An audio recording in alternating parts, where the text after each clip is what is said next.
जय हिंद। सब बड़ लोग के हमार प्रणाम बा और सब छोट युवा लोग के हमार अभिनंदन बा। दिल की बोली खूब बोली।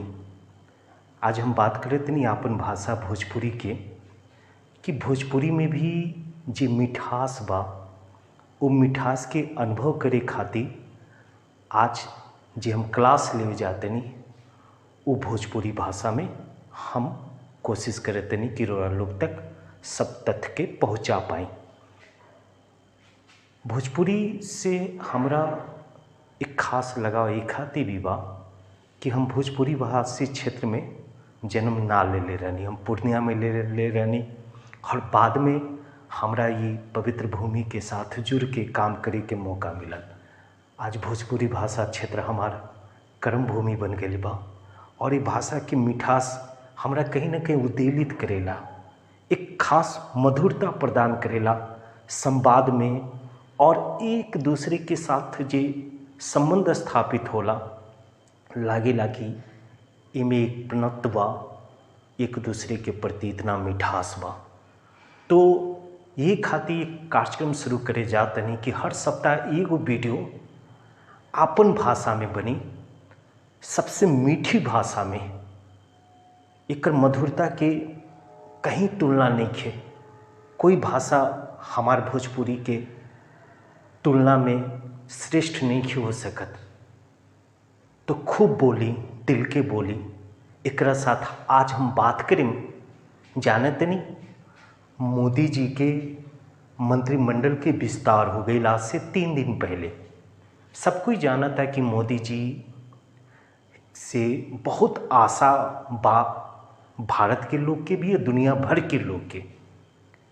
हम सब कोई जानत नहीं कि जब 2014 में पहली बार मोदी जी 26 मई के शपथ ले रहनी तो उनकर एगो स्लोगन काफ़ी प्रसिद्ध हो रहे कि मोदी जी आने वाले हैं, अच्छे दिन आने वाले हैं। और छोट छोट लइकन सबके भी जुबान पे चढ़ गए रहे कि मोदी जी आने वाले हैं, अच्छे दिन आने वाले हैं। तो मोदी जी आ गए नहीं, 5 साल के कार्यकाल भी पूरा हो गई। फिर दूसरा बार मोदी जी के और ज़्यादा बहुमत से जीते के मौका मिलल। निगाहें और आशा हमी के मोदी जी के मंत्रिमंडल और मोदी जी के कार्य प्रणाली पे लागल रहे।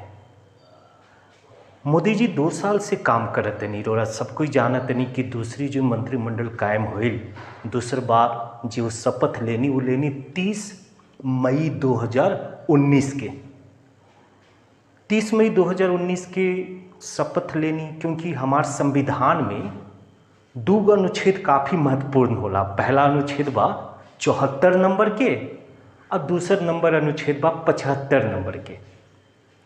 कहनी कि देश में जितना भी काम होला न वो सब काम राष्ट्रपति के नाम से शुरू होला।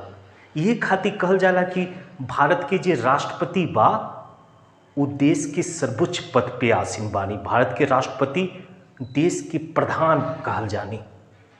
तो राष्ट्रपति के कार्यों में सहायता देवे हुए खातिर अनुच्छेद 74 के अंतर्गत एगो मंत्री परिषद के गठन के व्यवस्था भारतीय संविधान में बा।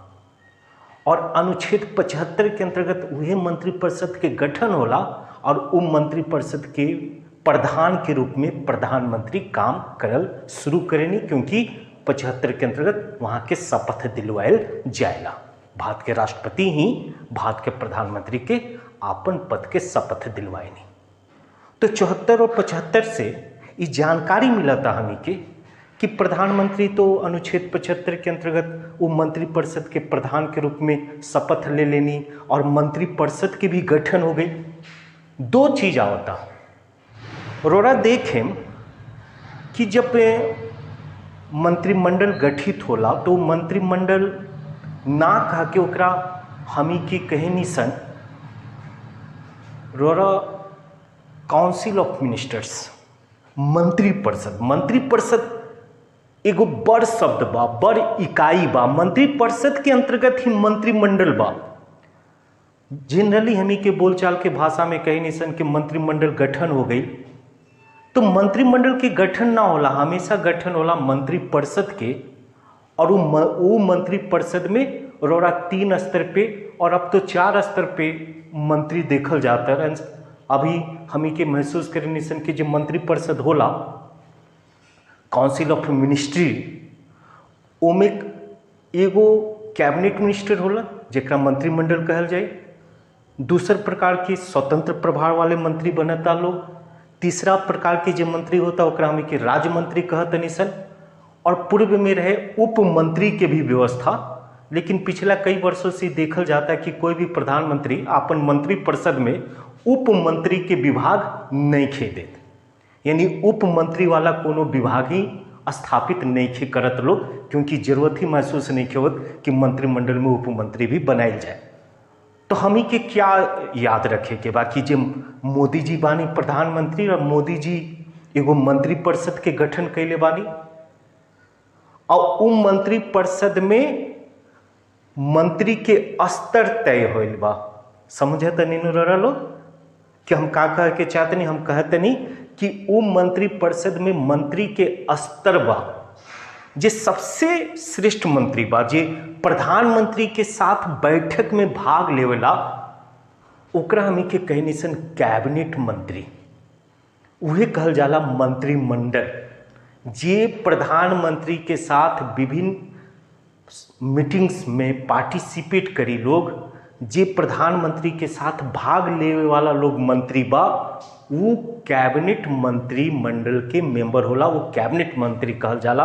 वो सीधे प्रधानमंत्री राज्य मंत्री के साथ बैठक ना करी, प्रधानमंत्री स्वतंत्र प्रभार वाला विभाग के मंत्री के साथ बैठक ना करी, वो केकरा साथ करे लियो, तो वो प्रधानमंत्री हमेशा करेम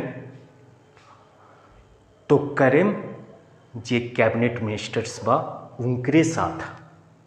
ये खातिर अक्सर सुनत हो हमी के सुने निसन कि प्रधानमंत्री कैबिनेट मिनिस्टर्स के साथ बैठक करें और निर्णय लें, कोरोना की स्थिति के समीक्षा करें और कोरोना के स्थिति पे राज्य में कोनो ज़्यादा दिक्कत ना हो, ओकरा खातिर अपन मंत्रिमंडल के निर्देश दें। तो 2 लाइन एगो जो याद रखी के बा कि प्रधानमंत्री मंत्रिपरिषद के गठन करेनी, उस मंत्रिपरिषद में जो सबसे उच्च स्तरीय मंत्री बा ओकरे कैबिनेट मिनिस्ट्री कहल जाला, कैबिनेट मिनिस्टर्स कहल जाला। और कैबिनेट मिनिस्टर ही देश के प्रधानमंत्री के साथ विभिन्न बैठक में भाग लेवे के योग्यता रखेले लोग प्रधानमंत्री के साथ। फिर ओकर बाद राज्य मंत्री होला, उप मंत्री होला। आजकल नया प्रचलन चलता स्वतंत्र प्रभार वाला राज्य मंत्री।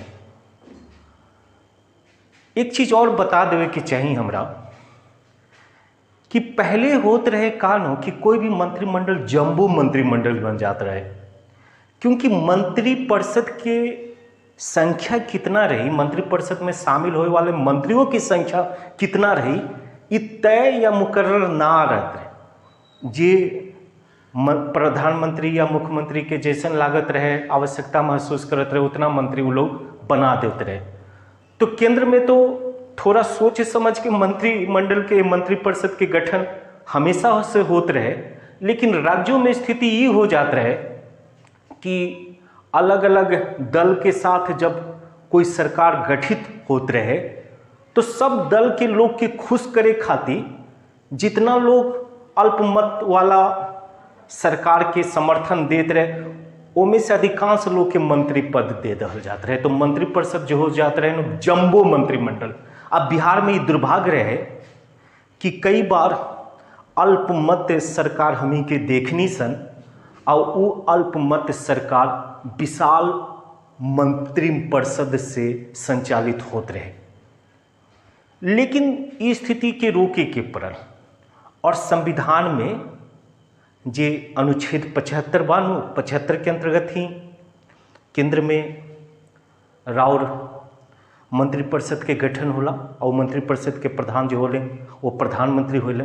तो अब हो गई का कि राज्य हो या केंद्र हो, दोनों जगह मंत्रिपरिषद में मंत्रियों की संख्या निश्चित कर दिया गई बा, जिससे केंद्र में मंत्रिपरिषद केकरा प्रति उत्तरदायी रहेला? तो लोकसभा के प्रति, क्योंकि लोकसभा में जब बहुमत ना रही सरकार के पास तो सरकार गिर जाए।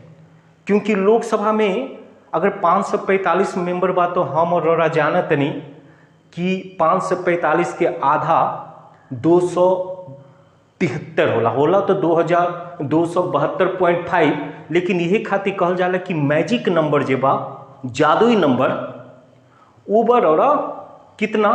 तो 273। तो अगर 273 से मोदी जी के पास कम सांसदों के समर्थन रही तो सरकार गिर जाए, क्योंकि सरकार लोकसभा के प्रति उत्तरदायी होला।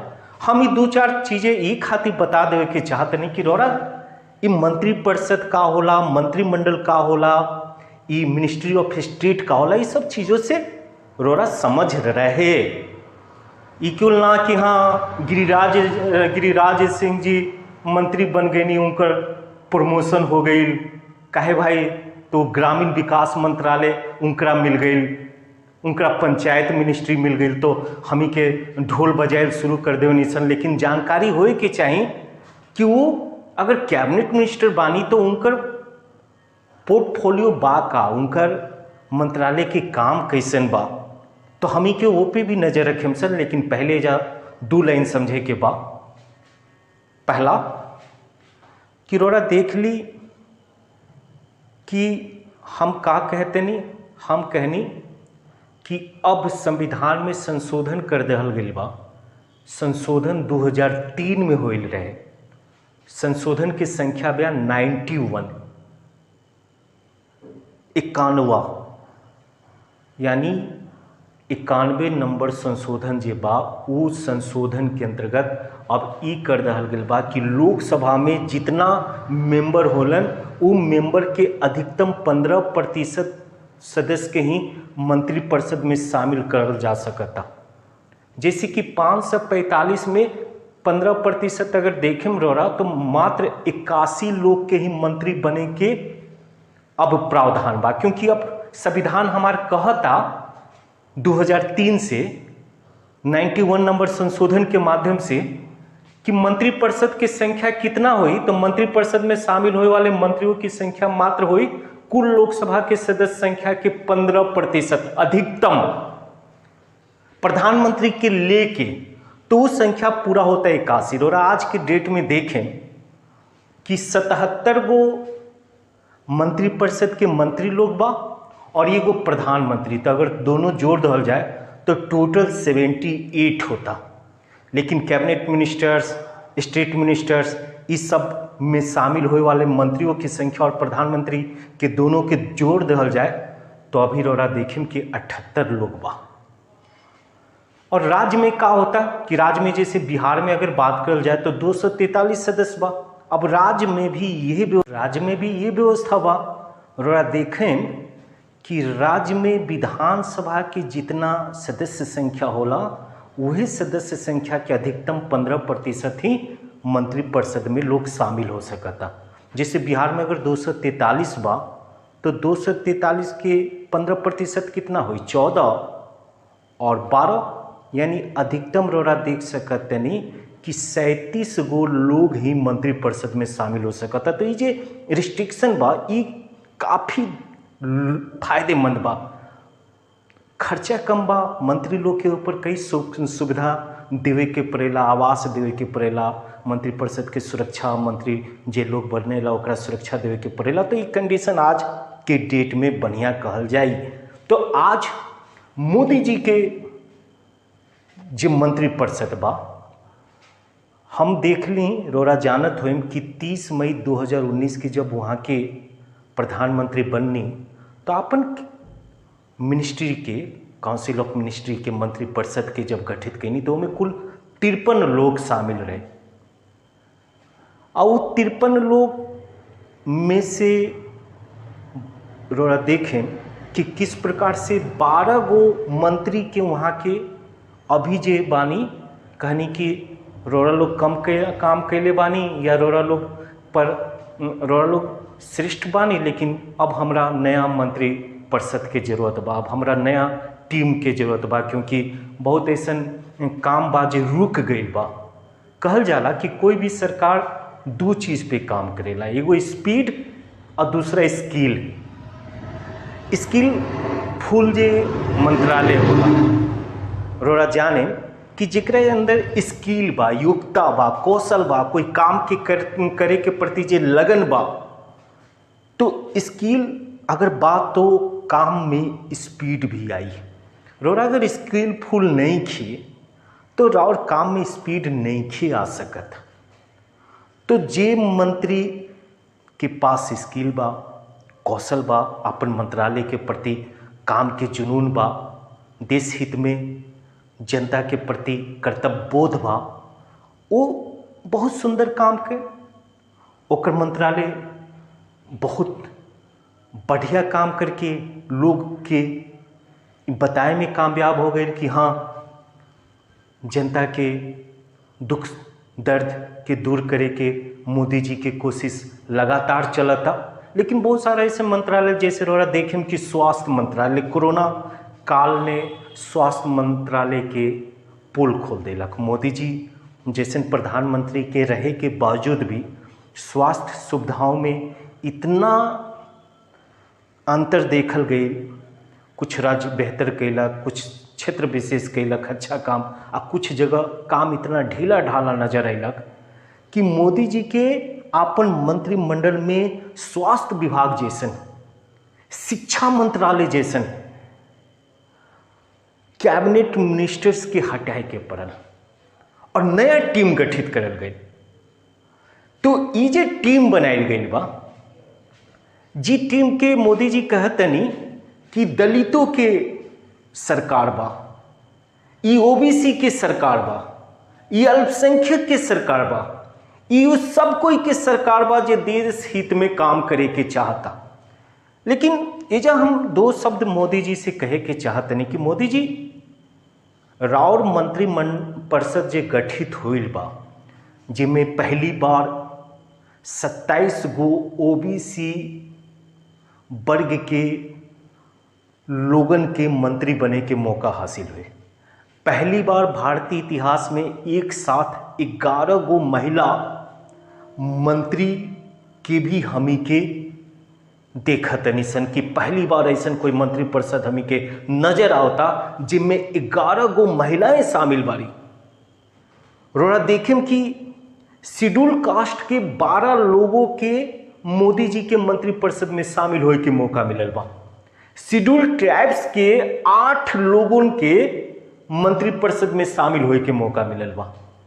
रोरा देखें कि 5 अल्पसंख्यक समुदाय के लोगों के भी मोदी मंत्रिमंडल में, मोदी मंत्रिपरिषद में जगह मिलल बा। तो मोदी जी के ये कहल कि हम सबके साथ लेकर के सबके विकास खातिर हम अपन सरकार की तेज गति देवे की चाहतनी। ई खातिर ई मंत्रिपरिषद जे हमार अब तैयार होइल बा, ई आए वाला दिनों में रोरा लोग के नजर आई कि हम जो प्रयास करता होतनी पिछले कई वर्षों से, 7 सालों से, वो प्रयास की और तीव्रता मिली, वो प्रयास की और इंटेंसिटी मिली।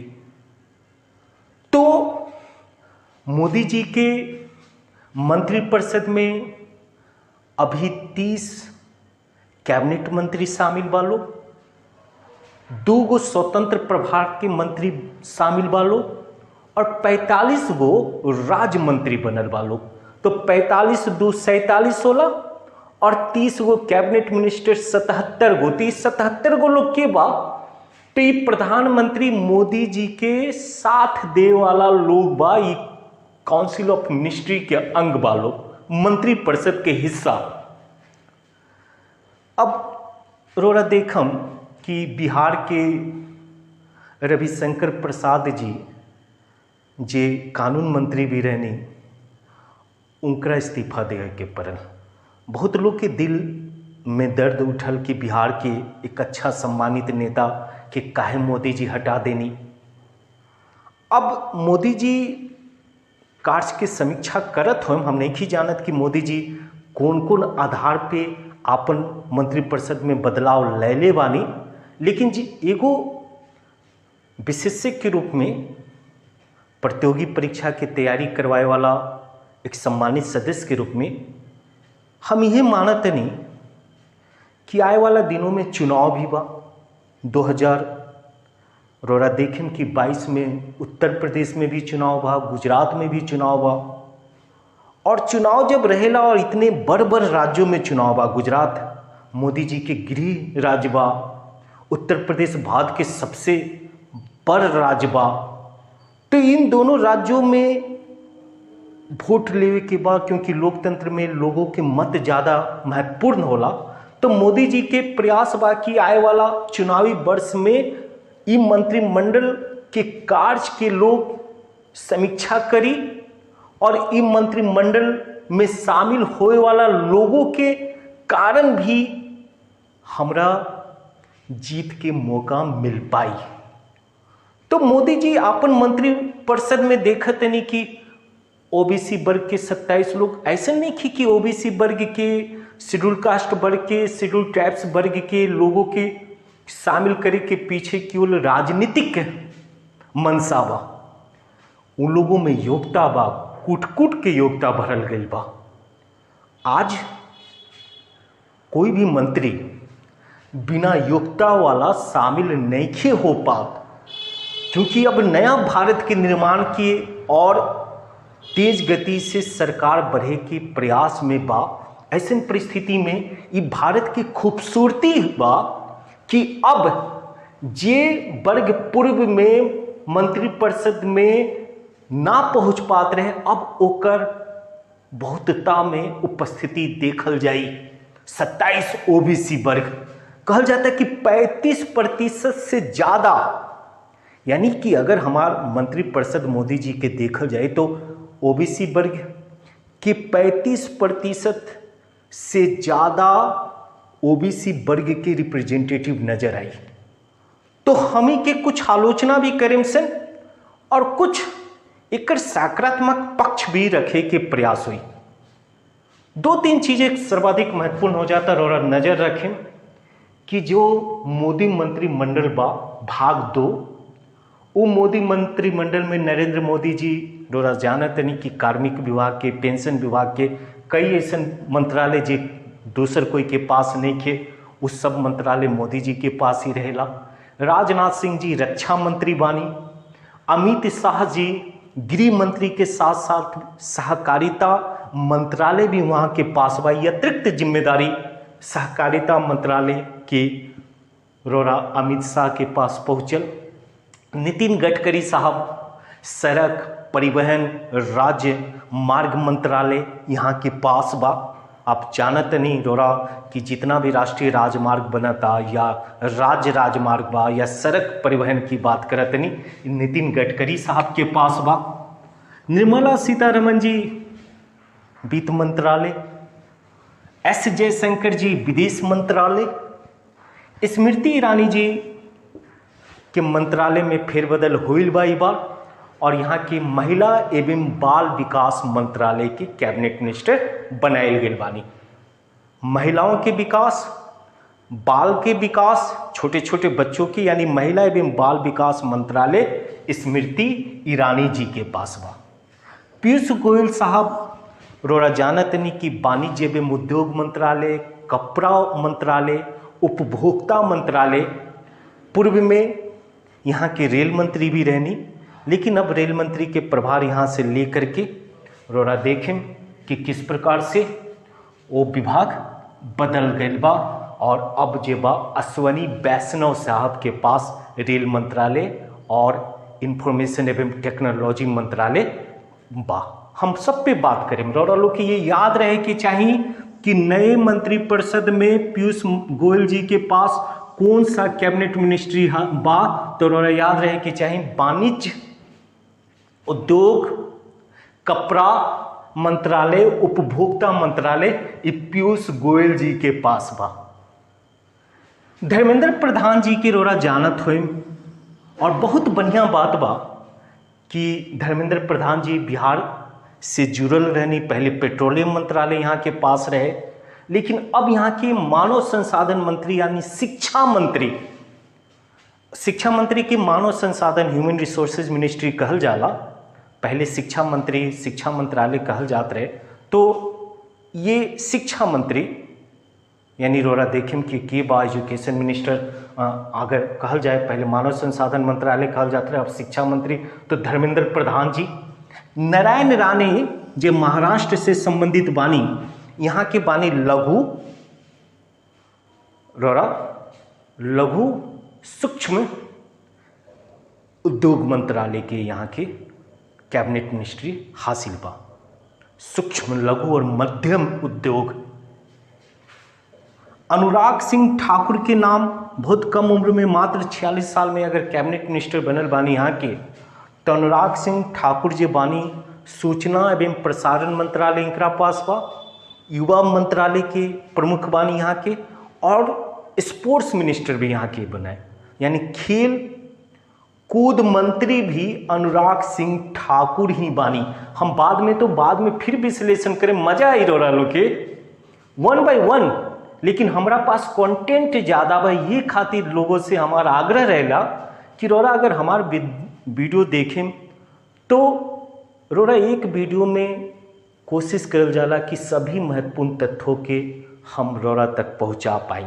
हमारा प्रयास रहेला, क्योंकि हमें जो शिक्षक काम करेनी, हम कोनो यूट्यूबर तो है ही ना, लेकिन हाँ यूट्यूब पे जब आ गई नहीं तो हमार भी मनसा बा कि रोरा प्यार मिले, राउर समर्थन मिले, हर घर में हमार वीडियो पसंद करल जाए, राउर लोग के आशीर्वाद मिले, हर प्रतिभागी जाए वाला कोनो न कोनो प्रतियोगी परीक्षा में शामिल होकर अपन श्रेष्ठता कायम करे के प्रयास करता, ओकरा ही विश्वास होए कि चाहिए कि मैनेजर सर के साथ ईमानदारी से प्रयास हो सकता। मैनेजर सर ईमानदारी से, तत्परता से अपन सब कुछ प्रयास करतनी कि सबसे सरल भाषा में, सबसे मधुर भाषा में, बोली के मिठास के साथ सबसे गंभीर चीज़ों के पहुंचाया जा सके।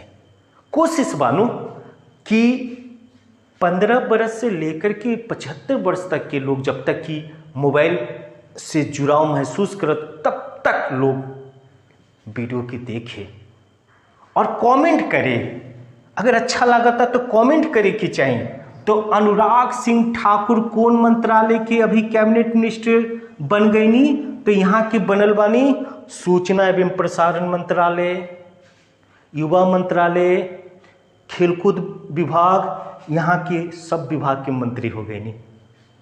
फिर उन्हें देखें सर्बानंद सोनोवाल, यहाँ के 5 साल तक अभी असम के मुख्यमंत्री रहने, लेकिन कुछ दिन पहले जो चुनाव हुए रहे भारत के कुछ राज्यों में, जिनमें पश्चिम बंगाल के, असम के नाम प्रमुखता से आयला, तो यहाँ के नेतृत्व में असम में भाजपा के पुनः विजय हासिल हुए रहे, लेकिन यहाँ के मुख्यमंत्री पद छोड़ करके यहाँ के केंद्र में बुला रहल गई और केंद्र में यहाँ के कैबिनेट मंत्री बनायल गई बा। और कौन कौन विभाग के तौर देखें, जहाज रानी विभाग के, बंदरगाह विभाग के, आयुष मंत्रालय यहाँ के मिलल बा।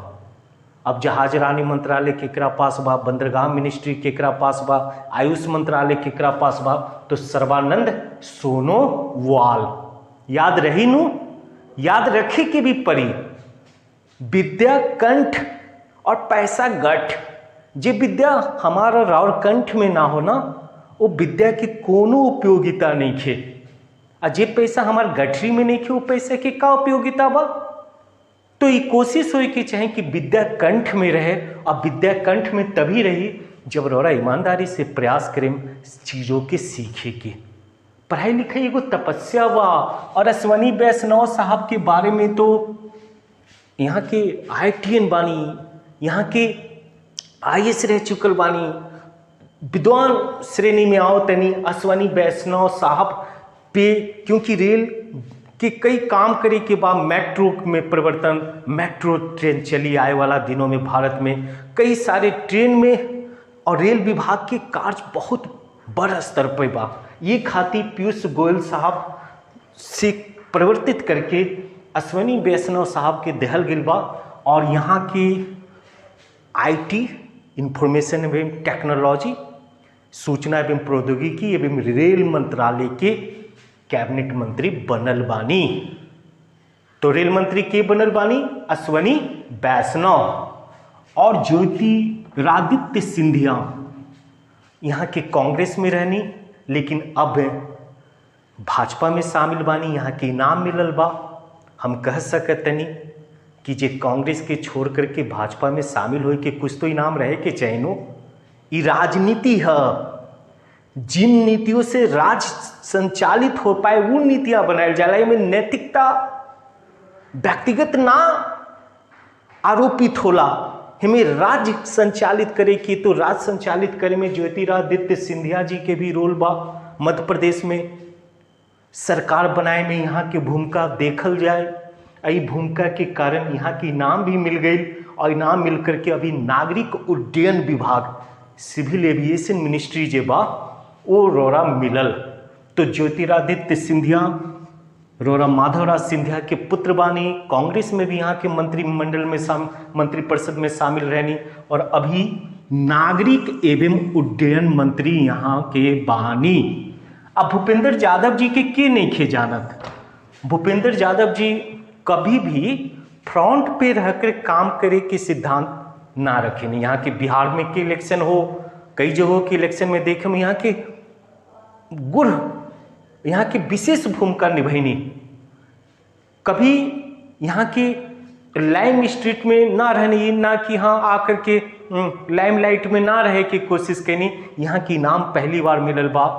और यहाँ के पहली बार इनाम मिलल भूपेंद्र यादव जी के। और यहाँ के कौन मंत्री, तो कैबिनेट मंत्री बना देहल गेल बानी श्रम एवं पर्यावरण मंत्रालय के।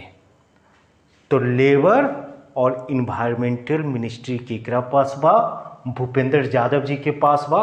आ किरण रिजिजू जी के भी, क्योंकि याद रखे के परी यहाँ के नॉर्थ ईस्ट से आए नहीं और काफ़ी बिना विवाद के यहाँ के काम करत जात बानी। यही खातिर किरण रिजिजू जी साहब के भी याद रखे के परी कि कानून मंत्री किरण रिजिजू, कानून एवं न्याय मंत्री मनसुख मंडाविया साहब, कोरोना काल में हर्षवर्धन जी के बदल के स्वास्थ्य मंत्रालय परिवार कल्याण मंत्रालय मनसुख मंडाविया, क्योंकि कोरोना काल में जे स्वास्थ्य संबंधी सुविधाओं में थोड़ी सी गिरावट देखल गई, ये खातिर मोदी मंत्रिमंडल में जे बदलाव हुई तो में स्वास्थ्य मंत्रालय बदल दिहल गई बा हर्षवर्धन जी से। अब मनसुख मंडाविया साहब के पास बा स्वास्थ्य एवं परिवार कल्याण मंत्रालय, कैबिनेट मंत्रालय। राजकुमार सिंह जी ये बिहार के बानी, आरा से विद्युत एवं ऊर्जा मंत्री कैबिनेट मिनिस्ट्री हासिल हुई। पहले यहाँ के राज्य मिनिस्टर रहने, लेकिन अब यहाँ के कैबिनेट में पदोन्नति करल गई बा। और काफ़ी खूबसूरत बात बा कि बिहार के भोजपुरी भाषा से बानी, भोजपुरी क्षेत्र आरा से बानी। ये खातिर हम बार बार बोले, खूब बोली मीठी बोली भोजपुरी। तो भोजपुरी के जो मिठास बा यहाँ के साथ बातचीत में भी हम ही के ओकर अनुभव कर सकतनी सन। राजकुमार सिंह जी विद्युत एवं ऊर्जा कैबिनेट मंत्री। पशुपति कुमार पारस जी रोरा खाद्य एवं प्रसंस्करण मंत्री बनायल गई बानी, फूड एंड प्रोसेसिंग मिनिस्ट्री। रोरा रामविलास पासवान जी के भाई हैं। और रोरा जे बानी चिराग पासवान जी के चाचा बानी। विवाद चलत रही, लेकिन रोरा बाजी अभी तत्काल मारत दिखाई पड़त नहीं कि चिराग जी क्या अकेले करके रोरा लोजपा के तोड़ करके 5 सांसदों के साथ लोजपा के वास्तविक के हकदार खुद के बताओ तो नहीं। और अभी जे रोरा मोदी मंत्रिमंडल में कैबिनेट मिनिस्टर बना देहल गई नहीं, कौन विभाग के, तो खाद्य एवं प्रसंस्करण मंत्री। गिरिराज सिंह जी के भी पदोन्नति हुई बा, यहाँ के भी प्रमोशन मिलल बा। और बहुत ताकतवर मंत्री यहाँ के भी बना देहल गई बानी ग्रामीण विकास मंत्रालय एवं पंचायत कैबिनेट मिनिस्टर्स। तो ये पहले पशुपालन विभाग के यहाँ के मंत्री रहने, लेकिन अब तो हो गई नहीं। ग्रामीण मंत्रालय भी यहाँ के पास बा, ग्रामीण विकास मंत्रालय यानी ग्राम में जो विकास की बात हुई, और पंचायत मंत्री भी। तो इस प्रकार से हम ही के का देखत निसन कि मोदी जी के जो मंत्रिमंडल में बदलाव बा, सूचना देता, कैसे सूचना देता कि 27 गो ओबीसी वर्ग से मंत्री बनल गए, 11 महिलाओं के शामिल, 12 शेड्यूल कास्ट, 8 शेड्यूल ट्राइब्स, रोड़ा नॉर्थ ईस्ट से 4 मंत्री, पहला बार ऐसा देखल जाता कि जो उत्तर पूर्व के क्षेत्र बा, जे अलगाववाद के हमेशा से शिकार रहल बा, वो क्षेत्र से भी, मणिपुर से, अरुणाचल प्रदेश से, उन क्षेत्रों से रोड़ा त्रिपुरा से पहली बार रोड़ा मंत्री बनत देखे। तो ये कुछ खूबसूरती बा कि मंत्रालय में देश के प्रत्येक तबका के लोग के, देश के प्रत्येक हिस्सा के लोग के मोदी जी शामिल करत नहीं। लेकिन एजा गंभीर रूप से सोचे के बा कि ये जो मंत्री परिषद बा, जे 78, 77 लोग तो मंत्री परिषद में शामिल ही बानी, एगो प्रधानमंत्री के लेके अगर 78 हम संख्या बार बार बोलत नहीं, तो आए वाला दिनों में कितना विकासोन्मुख कार्यक्रम ये लोग तेज गति से संचालित कर पाई। हम बार बार कहते नहीं कि जी देश में रोड़ा शिक्षा मंत्रालय बदल जाता, स्वास्थ्य मंत्रालय बदल जाता, रोड़ा देखें कि रोड़ा देखत है कि किस प्रकार से कानून मंत्रालय बदल जाता, बहुत सारे मंत्रालय बदल जाता, वो मंत्री के हटा दल जाता।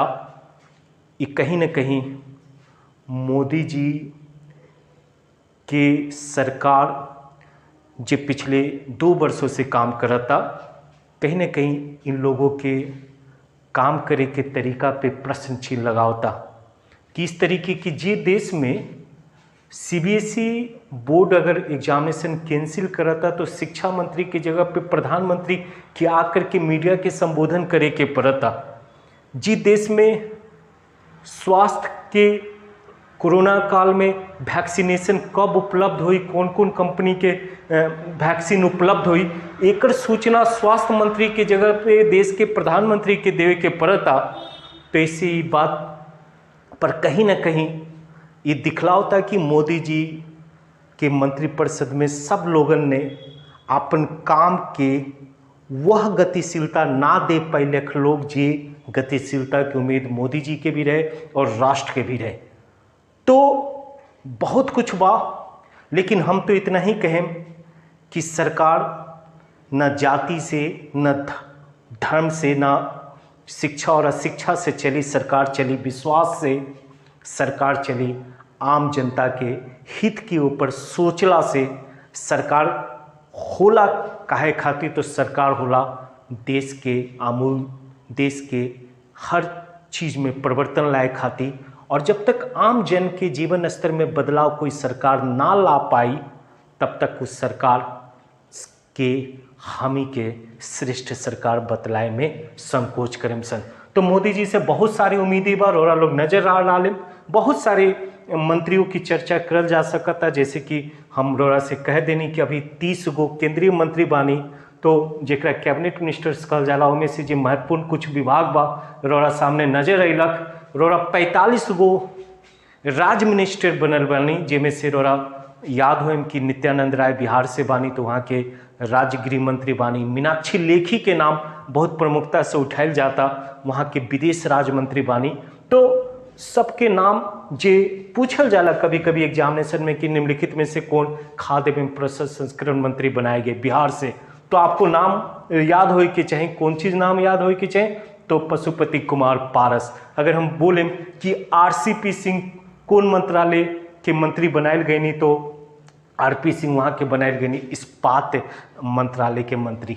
तो बहुत बढ़िया तब लगी जब मोदी जी आए भी हैं और अच्छे दिन लाए भी हैं।